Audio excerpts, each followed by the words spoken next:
My mom is on her way home, and she wants me out by the time she get here, all because I didn't cook dinner for her son.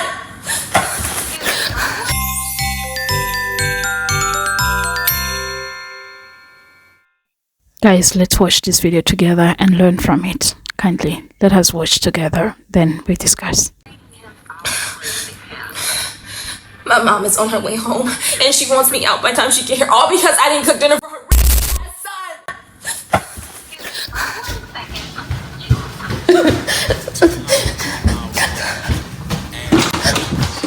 Look at him. This is all he does every day, and I'm supposed to cook and clean after him. Oh my God. Look, there's weed everywhere, trash, like, bro, he's dirty. Only 17 years old. This man is 20 years old. He can cook food, so.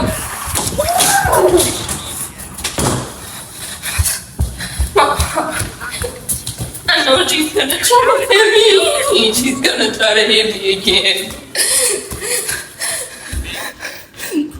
Oh, she's here. Oh, God. I'm so glad that nigga died on me today. Well, all right, y'all, I'll talk to you tomorrow. I'm about to get out these clothes and take my bath. All right. Oh, Lord, baby. I know Kiara better have her shit packed. Ain't nothing cook, huh? I know you better get your shit and pack it up right now. But Mom, I don't have anywhere to go. You got to get the hell out of here. I don't care about that. That's a you problem. Mom, I didn't cook because I was doing my homework. Yeah, Adrian, baby. Yes, ma'am. Did you eat? Yeah, all I had was some serious shit to cook, man. Your brother been you ain't cook shit and all he had was cereal? Mom, he's 20 years old. Why am I cooking for him? He can cook for himself. You gonna do the I say in my house and get those shit and get the out of here. That was the clip. So the boy can't cook because he's a boy, and the girl is being prepared to be a mother and to cook for her family. So she's the one who is supposed to start practicing how to be a wife on the brother.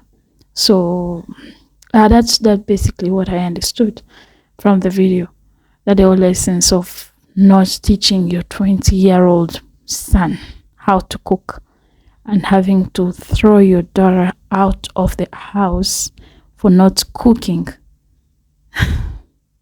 So there's something interesting that this girl said. I want you to listen to it. It's very interesting. Listen to this. That 17-year-old girl crying out to the internet broke my heart, because there's men in my family that are just like that their moms really believe the mere presence of a man in the house is an achievement, because they couldn't keep none of their baby daddies in the house. They think just having a man's presence is gonna save her. It's gonna be her ticket to heaven. And she probably thinks that loser is gonna be her golden ticket to not getting into a nursing home. Because these women really, really believe that man's strength and maybe his ability of actually getting a job means that he'll be able to get paid more, because in her head, she's still a second-class citizen. And that even though she's making good money right now, that he might possibly get a job, make more, and take care of her in the future. That's really what she's thinking. I'm telling you, that's really what she's thinking. She treats her daughter like that, not only because she hates her baby daddy, but because she's jealous of her daughter. And she is purposely keeping her son cradled, dumbing him down. Okay? Purposely dumbing him down so he's not an able-bodied citizen that could contribute to his own household if he were to move out, because she wants him to depend on her. So she doesn't actually understand that she's doing the quite opposite of helping her cause in case she needs him in the future. Because all that man's gonna do is either try to get her in a nursing home or pass her off to the woman that he ends up marrying. That's even the goal, but pass her off to whatever woman he sees fit to take care of his mother. I feel bad for that girl because mothers like that are the types that say, my daughter disrespects me. My daughter takes me for granted. My daughter takes advantage of me. My daughter never listened. And then she's crying about having no contact just because it makes her look bad, not because she actually gives a damn about her daughter. That's the type of mother that lady is. I hope that little girl moves the fuck out. I hope she moves out and never talks to her mother again. Because I know exactly how her mother looks at her. And she looks at her daughter like she's a burden, a maid, and a second-class citizen. And like we all know that misogynistic men are narcissists and they are literally the worst things to walk on earth. But a misogynistic narcissist for a mother who centers men? Oh, they are the death of their daughters. They are the ones who give their daughters nightmares. They are the ones that break their daughter's spirit. Those are the people that are putting their daughters on medication. Those are the people that create some of the most broken, hurt women on this planet. Not just, the fathers that aren't there, because that's a form of abuse. A father who's abandoning you. A father who isn't present. Yeah, that's horrendous. But when you have a mother who's present, who doesn't even see you, you're just invisible to her because she's centering male validation from her son. It is one of the most darkest existences on this planet. That was her point. Yeah, what do you think about that? So look at this. This is another mother now ready, kicking her child out of the house. Let's just listen before we go into people reacting to how these mothers are acting towards their children. This trauma is real. Look at that. Oh God. Oh, she called herself recording me? It don't matter. You can record me telling you to get out my house. Because guess what? Anybody that's phone will tell you that's my right. Get out of my house, Angel. Release yourself from my house. That is my right by law. You are not on my lease. Leave my house. I'm so dead. Tell me your mom shouldn't be a mom without telling me your mom shouldn't be a mom. Growing up, my mom always complained about feeding me and giving me food. That was always an issue. I've always bitched to people about this, but nobody ever believed me because when I show them my fridge, they would see her stuff. I wasn't allowed to touch her stuff. She has gone, CPS called on her a million times because she has left me in parked hot cars in the summer in California. One time I wanted to go to her boyfriend's house for Christmas because they always gave me presents and stuff and she never really did. And all of a sudden I was ruining Christmas. Mind you, I was 6 years old. She punched me in the face when I was 8 years old because some person stole her wallet out of her bag, her open bag in Claire's because I wanted to go in Claire's. To this day, I still wish CPS took me away from her. Let me tell you, I am the oldest child and my mother favors my youngest sibling.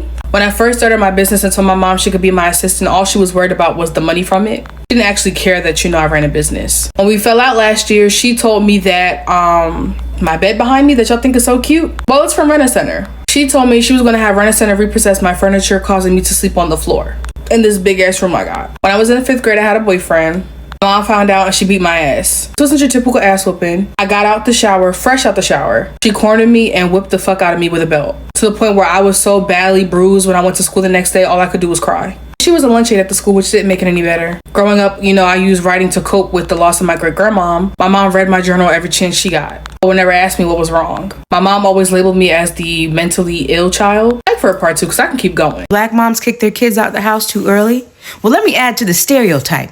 I'm in the bathroom washing my hands, and it just so happens my daughter's room is located on the opposite side of that dividing wall. So I decide to speak towards the wall. Hey, Barbie. And the next thing I hear is, hey, Ken.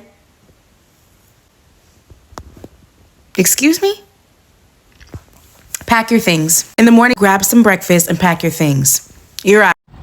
Another fucked up thing that my mother did to me, kicked me the fuck out of the house when I was 20 because I didn't come in the house at a appropriate time that she thought that I should. It was like 2 a.m., almost 3 maybe, which was one day, and it was the latest that I ever came back in the house. And she basically kicked me the fuck out. And then a couple weeks later, my brother moved his girlfriend into that home. And she stayed there for like 3 years.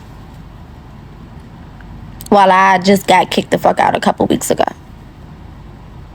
For nothing. Another thing my mother used to always do was target my hair, right? So my hair has always been very long, you know what I'm saying? That's just what it is. My hair has always just grew very long. I get it from my dad's side. They have a, curly texture and curl pattern and all that stuff. So my hair has always been very long and healthy and all that. So anytime my mother wanted to punish me or take control over me or whatever, she would always go for my hair. So my hair was always pulled, tugged on. Like I said in my last video, at one point I got dragged across a bed by my hair, right?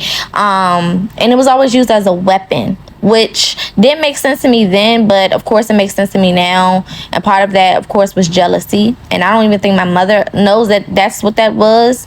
Or if she does, she'll never admit it, because that's just not the type of person she is to admit some shit like that. But I dealt with a lot of that, like, public humiliation. My mother was the type of parent that would embarrass you in front of people. You know what I'm saying? I remember being probably like 12 or 13 and my mother straight smacking my ass in church in front of people and not giving a fuck about it. Or instances where she would just want to show her dominance and jump on me in front of people and wrestle me to the ground or hit me real hard, on my butt or somewhere on me when we're around other people, just to kind of show, yeah, I'm the mom.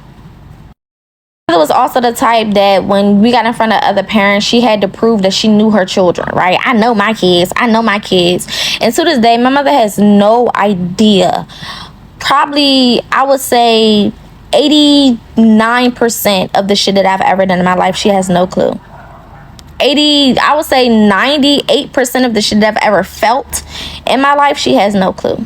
And a lot of black parents have no idea who the fuck their children are, and they see them every day. This whole issue of girls' trauma, I don't want to make it about race, but I realize that it's so recurrent in black families and even now in Africa. But one difference I've seen compared to black Americans, I get a feeling that there's a law. Yeah, I've seen there's a law that allows you to take your child out at 18 years, But in Africa, children really go through such traumas, but there is no law that allows that. So since we are societal kind of oriented people and cultural, you would want to keep your child in the house while mistreating them, while not giving them this dramatic, I don't know what's the best word to say, event after the other, and then affecting their entire life that they don't know how to even catch up from where they stopped. And even in our cultures where it's kind of not common for girls to move out. Men can move out, but girls won't move out. So it's really worse in Africa. It's worse because the child can't go out, the mother can't kick them out, but also they have to go through such traumas until they get married, or they will now fall into some kind of pregnancies for them to go, or they just go no contact, disappear, and for their own peace if it's too much. I'm not trying to say that being kicked out of the house is the best way to cope with all this, but could there be a way of dealing with past traumas before thinking of having children first? Because I feel like this issue of passing down traumas from parent to children, it's going to be a circle if it's not well addressed. But I love this generation now that we are getting to that point where we are aware of ourselves, and we feel and we know when there's something wrong linked to trauma or emotional abuse or anything of the sort. It's going to be helpful for us, and now that we are conscious of it, we are aware of it, it's going to be hard for us if we don't really get ways to cope and to find our ways out of this. So There's no point of bringing all these things without bringing a solution to all these things that we've discussed about. That's why I want to let you listen to this lady who goes on to explain, if you feel like your mother doesn't like you, this could be the reason. And she's a specialist. I will let you listen to her clip and let her speak some sense here, because we really need to address this. It's so unfortunate that girls have to go through this. This is a message for the daughters who feel like their mothers don't like them, for the women who feel like their mothers don't accept them, for the grown little girls who are still trying to get their mother's validation and approval. How your mother feels about you has nothing to do with you. And it has everything to do with her own unresolved pain and trauma that she's still carrying in her life and that she carried in her womb when she was also carrying you. A daughter is supposed to be the improved version of a mother. In a healthy mother-daughter relationship, every mother wants to see their daughter do well, do better than them, have more than they had, and achieve the things that she couldn't as a woman. But when a mother is still living in her own emotional trauma and has yet to resolve it for herself, she may feel jealous, she may feel envious, she may feel upset, and she may resent her own daughter for being the type of woman that she's not able to be. She may have even resented you as a girl for being too confident, for being too free, for being too self-assured, or simply for exhibiting any of the traits that she herself found it hard to express. And so here's what I want to offer you. That it's really not that your mother doesn't like you, but it's more that she doesn't like who she is. And seeing you, being with you, and having you reminded her of how much she really doesn't like herself. Your job now is to live the life that you choose, to give yourself the permission to be who you are fully and wholly, and to only seek your own validation.